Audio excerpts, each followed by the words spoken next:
Anagarika Dharmapala.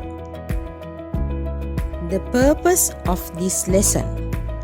Students will be able to know about Anagarika Dharmapala's life story. Students may have a good knowledge about heroes that helped to develop Buddha Dhamma in Sri Lanka. Anagarika Dharmapala was a Sri Lankan Buddhist revivalist and a writer. He was the first global Buddhist missionary. He was one of the founding contributors of non-violent Sinhalese Buddhist nationalism and a leading figure in Sri Lankan independence movement against British rule. Okay children, now let us discuss about Anagarika Dharmapala. Anagarika Dharmapala is best known as a person who did much for the development of Buddhism and the culture of Sri Lanka. He is considered to be a hero. He was a Buddhist leader. He was born in 1864, September 17.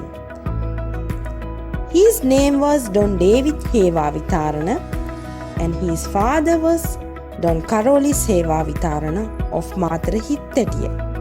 His mother was Lady Mallika Hewavitarana.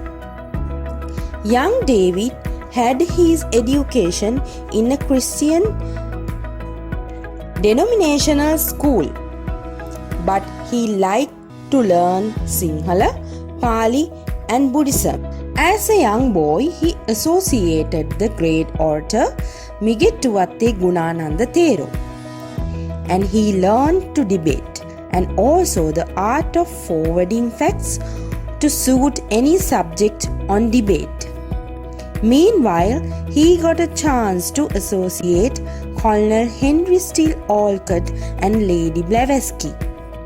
Thus, he got the opportunity to involve in Buddhist activity through the Buddhist Society. This enabled him to travel abroad to different countries.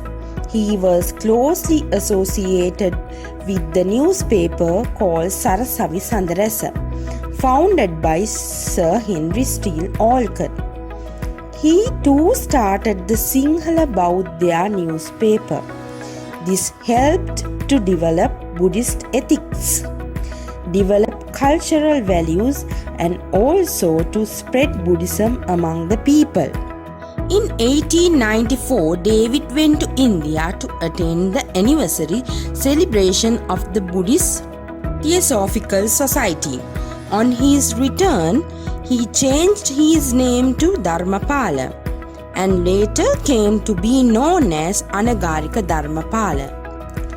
Together with Sir Henry Steele Olcott, Anagarika Dharmapala helped to development of Dhamma schools. He travelled everywhere in the country.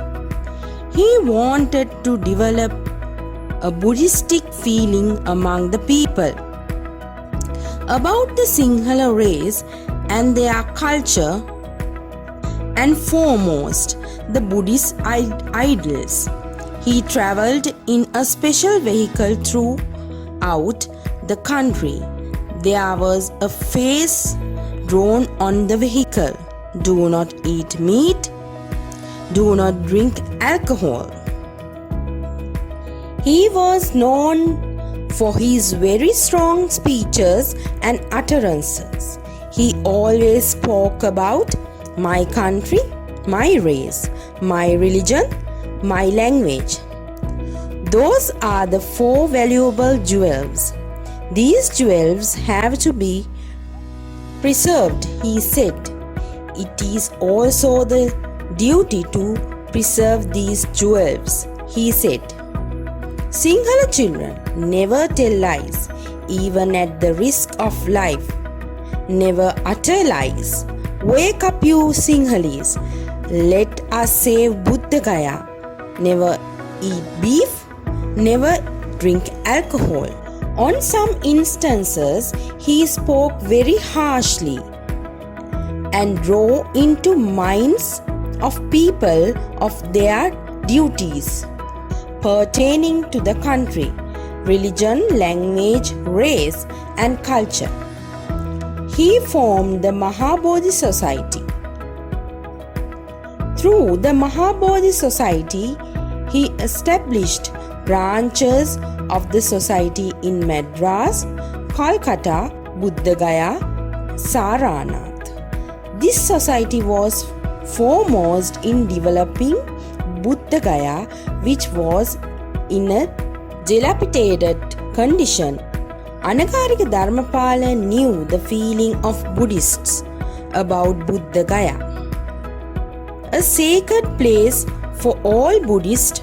Therefore, he wanted to develop the 4 places which are sacred to all Buddhists. They are Lumbini, the birthplace of Buddha; Buddha Gaya, where the Buddha attained Buddhahood; Saranath, where the Buddha delivered the first sermon, Dhammacakkappavattana Sutta; Kusinara, where the Buddha attained Parinibbana. It was Anagarika Dharmapala's untiring effort that made it possible to all Buddhists in the world to visit these sacred places of worship. The Mahabodhi Society built many pilgrims' rests for the pilgrims to rest during their pilgrimages. These are all achievements gained by Anagarika Dharmapala for the Buddhists all over. For the most part of his life, he lived in India, going about doing restoration work of these sites of worship.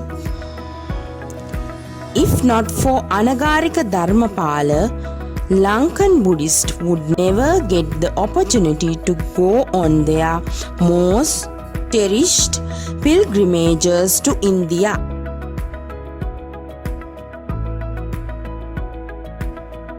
In 1931, Anagarika Dharmapala was ordained as Sri Devamitta Thera at Mulaganda Kuti Vihara and passed away on 29th April 1933.